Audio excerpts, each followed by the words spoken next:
So let's imagine someone in this room is starting some new venture and they're doing it in their dorm room and they want to get some angel funding to get sort of a little bit of escape velocity. How would they pick someone? How do you know someone's a good angel investor? What are the things I should think about or they should think about? Well, mainly an angel who will add value and an angel that you can get access to. I think the groups here have access to a lot of angels because you have forums like this. But what you want to do is get some inroad to an angel so that you can send some kind of an executive summary to them and get a meeting set up.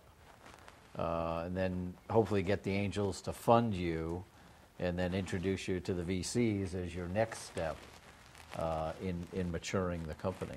So when someone comes to you with an idea, what are you looking for? What are the key metrics? I'm sure you've got some sort of list that you go down, at least in your mind, as you're evaluating these opportunities. There's 3 or 4 things I look for, and I should clarify.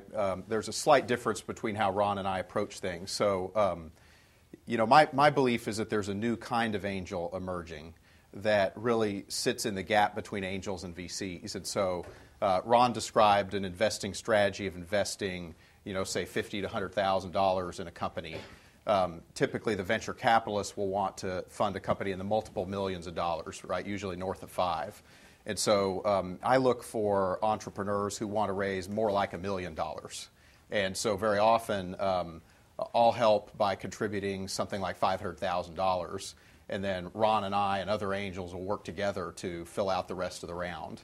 And so, I think that's a key thing that I think entrepreneurs also need to look for, is just how much money they need to raise to get to the next level. But to answer your question more directly, I guess a pet peeve of mine is that a lot of entrepreneurs approach me with just an idea.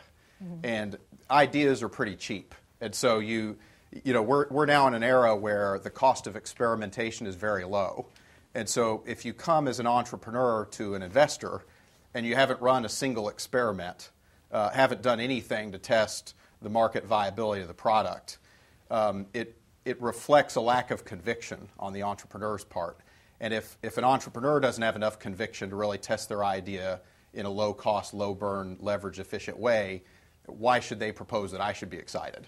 And so the one piece of advice that I would have, the one common mistake I think people make is that they want to have lunch and just talk about ideas. And heck, if I know if it's a good idea, I'm not a customer.